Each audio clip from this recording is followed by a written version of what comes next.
Hello there, everybody. Thanks for watching Giraffe Sports. My name is Cole Martins, and today we're going to be talking about the WWE in the latest episode of Raw. This last episode of Raw was the last episode before we head to Battleground this Sunday, and it started off with John Cena coming to the ring talking about this Sunday's pay-per-view and his fatal four-way match, which will include him, Roman Reigns, Kane, and Randy Orton, and talking about the chance of him losing his title in this fatal four-way match, because whoever gets the pinfall first wins and doesn't have to be on the champion. It can be any one of those four men that can get pinned.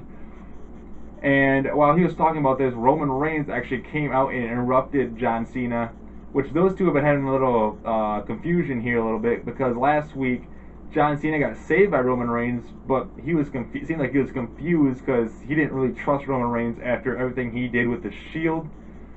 So those two, as he came in the ring, those two were arguing. And then Ambrose came on the screen telling him, hey guys, we got to get focused here. We have a match coming tonight. As those three were supposed to go against Randy Orton, Kane, and Seth Rollins in a 3-on-3 tag team match. But as Ambrose was sitting there talking to those two, Kane, Randy Orton, and Seth Rollins interrupted him and pretty much mugged him and beat him up real well. Then to finish it off, Seth Rollins gave him the curb stomp and just knocked him out completely, which actually sent him to the hospital. And we found out later on that night that it became a 2-on-3 handicap match. But we'll get to that match, which was the main event later on in the show. Now we'll head to actually our first match of the night, which featured The Miz versus Sheamus.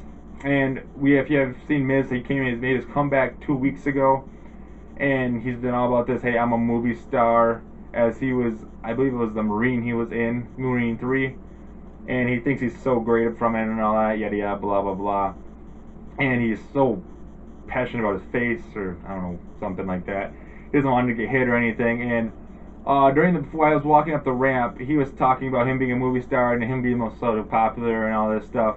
He actually made the people in the WWE put his face on the Megatron for the entire match. So for Sheamus, that'd be kind of distracting a little bit. As that match was going on, Sheamus had pretty good control through most of this match, as he was beating up The Miz pretty bad too at the start of the match. And coming towards the end, The Miz was pretty much sitting in the corner, and Sheamus was going for the bro kick, missed actually the bro kick, and got his foot stuck on the rope. The Miz curled him up and got the 3 count and won the match off pretty much a fluke and a surprise to Sheamus, and he won the match. And I also forgot to mention here that both these men will be in the Battle Royal for the Intercontinental Championship this Sunday. As now we head to our next match of the night, as Dolph Ziggler took on Fandango. And both these men also in the Intercontinental Championship Battle Royal, as Fandango looked like he had a pretty good, doing pretty good against Dolph Ziggler at the beginning of this match. As if you didn't hear about this, a couple weeks ago, those two had a match, but then Summer Rae interrupted this match and pretty much kissed Dolph Ziggler, and Fandango was in shock there, and Dolph Ziggler beat him because of that. And now in this one, like I mentioned, Fandango was taking care of Dolph Ziggler. Then all of a sudden, Summer Rae and Layla were on the announce table dancing to Fandango's music. And you know about Layla, last Friday those two were in a match, Summer Rae and Layla, as Fandango was a special guest referee. Once the bell rang, the two girls attacked Fandango because they found out that he had a thing for both the girls, and they didn't like that at all. So they were distracting Fandango once again, and Dolph Ziggler once again took advantage and got the finisher and got him, put him on the mat and got the 1-2-3 count and got the win over Fandango. And for the bonus for Dolph Ziggler, the two girls came in the ring and started dancing with him, and he got to walk up with both Layla and Summer Rae and made Fandango sit in the corner and watch. So that might be something interesting to look at coming into the Battle Royal this Sunday. Then we head to our next match that was supposed to happen between the Usos, as they were entering the ring for their match. The Wyatt families, Luke Harper and Eric Rowan, attacked them from behind and pretty much beat them up pretty well. As an episode of Muggings, apparently. As those two who are also in a match. Those two teams will be in a match this Sunday at Battleground for the Tag Team Championships. Luke Harper and Eric Rowan looking for a message to send to the Usos before Sunday. Then we head to our next event that happened at night as Lana and Rusev had a little bit of a debate between Russia and the United States versus Zed Coulter and Jack Swagger. As if you know, Lana, talking about how the United States sucks, how Russia's amazing, how Putin is the greatest leader in the world, blah blah blah. And then pretty much Zeb Coulter said, hey, we have a great country, we're free, we get a president every 48 years, talking all this good stuff about America. And those two pretty much got in a heated debate, and then finally Lana slapped Zeb Coulter. Then Jack Swagger stepped in front of him and got in front of Layla's face. Then finally Rusev talked for the first time and barely ever in English. He started talking Russian for a little bit, then he said, this means war, as he accepted the match in Battleground between Jack Swagger and him, and those two went at it for a little bit, and actually he was going for the famous kick that those two got in a fight, and then Rusev was going for his little karate kick, and then Jack Swagger caught it and put him in the ankle lock, and he actually seen Rusev in pain, in a lot of pain for the first time in probably his entire career. And he actually got out of the lock by grabbing the rope and getting out of the ring. But he was limping out of the ring, and Jack Swagger left a message saying, you're not as strong as you think you are, I can take care of you. And then he had Zeb Coulter wave the United States flag, so go USA. Then we'll head to the next event, or match actually, that happened as Rob Van Dam took on Alberto Del Rio. As both these men also in the Battle Royal for the Intercontinental Championship this Sunday. As the high-flying Rob Van Dam had a pretty good advantage to start the match, but Alberto Del Rio, as he was outside the ring, Rob Van Dam went to go slide out, but caught him in the apron and started beating him up right there. But then after a little bit of outside the ring, Rob Van Dam took back control. I actually got him in on the ground in the middle of the ring as he was going for the frog splash. But Alberto Del Rio got his knees while he was coming down on him. While Rob Van Dam was hurt on the ground, he got the armbar on him, and Rob Van Dam had to tap out on that one. Alberto Del Rio will get some advantage going this Sunday with the win against Rob Van Dam.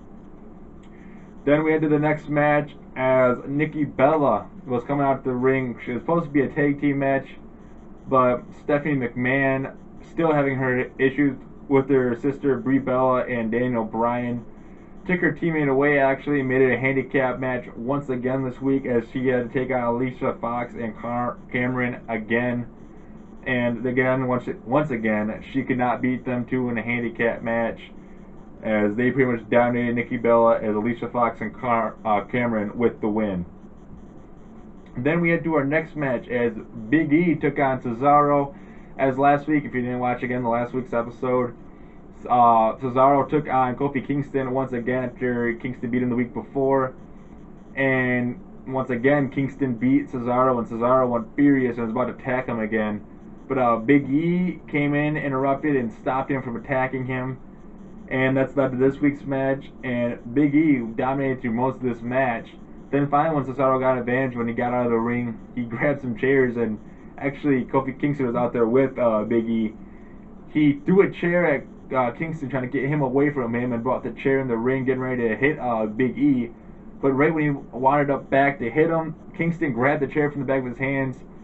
Cesaro got confused, and Big E hit him with the big finish, and big ending, it's actually called, excuse me, and got him down for the 3 count, and Big E gets the win over Cesaro. And also, both these men will be in the Battle Royal for the Intercontinental Championship on Sunday. The next thing that happened on Raw was Chris Jericho, who came back 2 weeks ago, has been getting haunted by the Bray Wyatt for the last couple weeks, ever since he's returned. And he was asking questions, why are you guys picking on me? And then Bray Wyatt came on the screen saying, hey, you used to be a big name, I like to hunt the big names out. Then all of a sudden you see the lights turn off once again, and you have Luke Harper and Eric Rowan behind him. As Chris Jericho sees that, tries to fight for a little bit, and he realizes he cannot win, so he tries exiting off the stage. As he's keeping an eye on those two who are starting to follow right after him, Bray Wyatt comes up from behind, starts hitting him, and all three of them start attacking Chris Jericho. And then they pretty much demolish him and pretty much set up a match actually for this Sunday, as Bray Wyatt will take on Chris Jericho at Battleground. Our next match was AJ Lee versus Eva Marie, as Paige sat on the ringside in this one as well as those two fought. And Paige, who lost her title to AJ Lee a couple weeks ago, after AJ Lee made her return as well, was actually saying all this stuff at the announce table, saying, "Hey, we're friends now. It's all good. We're great companions. There's no hatred against each other." I call it BS. But anyways, back to the match here. Eva Marie seemed like she had a pretty good advantage in the beginning part of this match. Then all of a sudden AJ clicked and started going after her. And then AJ finally got the Black Widow on her submission move, and there's no way I'm getting out of the Black Widow unless you're Paige, apparently. And Marie had to tap out, and at the end of the match was the kind of confusing part, as those two pretty much, AJ Lee skipped around the ring like she always does. Then came the announce table, sat in the announce table, and started talking to Paige, and it was the most awkward conversation I think I've ever heard in my entire life between girls. Like, she asked something about, "Oh yeah, you look cute in that, you look great out there, yeah, blah blah blah," and it was just seemed kind of weird. But those two will be fighting for the Divas Championship actually this Sunday at Battleground as well. So we'll see how good their friendship is coming this Sunday. Then we head to our next match as Bo Dallas took on the Great Khali, and it looks like Bo Dallas' undefeated streak was going to come to an end in this match, as Great Khali pretty much just dominated him, as he got in the corner with a slap in his chest. Finally, Bo Dallas got out of the ring, and Great Khali followed him out, trying to make sure he didn't get a count out. Also, on Bo Dallas just pretty much gets him on the ground. And while he's on the ground, he climbs up and gets a bulldog from the side of the ring and slams his face in the ground. He got back in the ring at the 7 count, and Great Khali got count out of the match, which gave Bo Dallas another victory. A cheap victory, but it is a victory, and gets Bo Dallas to 15 and Bo. As you gotta believe, that's all I gotta say, or believe I should say. And then, which led to our main event of the night: John Cena and Roman Reigns taking on Randy Orton, Kane, and Seth Rollins. A match that was back and forth between both these teams, and a very, very interesting match, as the match ended actually in a disqualification, as Randy Orton and Kane were beating up on John Cena. And then while they're beating up on John Cena, actually, Kane, they had him on the rope. Kane was going to punch John Cena, but John Cena ducked, and he hit Randy Orton. And those two have been on and off lately, Randy Orton and Kane, of if they could trust each other or not. And when that happened, you gotta think Randy Orton probably flipped in his mind. As then Roman Reigns came in the ring and went to go spear Kane. Kane dodged the spear, and he speared John Cena, which took him out pretty much of the thing. And then Kane chokeslammed Roman Reigns, and Kane looked like he was going to stand alone in the ring. Randy Orton just comes out of nowhere, then RKO's Kane. So you can tell right there, their trust is gone. There ain't going to be any trust in helping each other going into Battleground. And Randy Orton sitting there celebrating in the corner, thinking, "Hey, I'm the only man standing." Well, he was wrong. Roman Reigns comes in the ring after his chokeslam, spears Randy Orton, and Roman Reigns remained the last man standing out of the 4 men in the championship match. Which I actually forgot to mention this. Seth Rollins was in the match as well, as he actually, when he got knocked out of the ring in the middle of the match, he looked like he did something awkward on his knee. I don't know if it was a real injury or not. I think you've seen doctors running in the background, so I'm guessing it may have been real, may not have been. I have no clue. I haven't looked up on it yet. But that might leave a question mark coming into this Sunday, because Seth Rollins was going to take on his former business associate, Dean Ambrose, in a match, in a I believe it probably going to be one of the best matches of the night in Battleground between those two and their hatred for each other. But that is it for the Raw episode. Don't forget to watch Battleground this Sunday at 8 o'clock. You can only get it on WWE Network, so if you do not have it, I really do recommend you get it.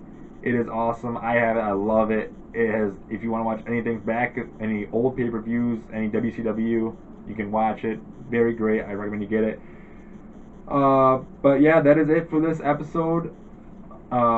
If you I'd like to hear what you guys think about what's going to be happening this Sunday at Battleground. What matches are you looking forward to? What do you guys think about this episode of Raw? Maybe.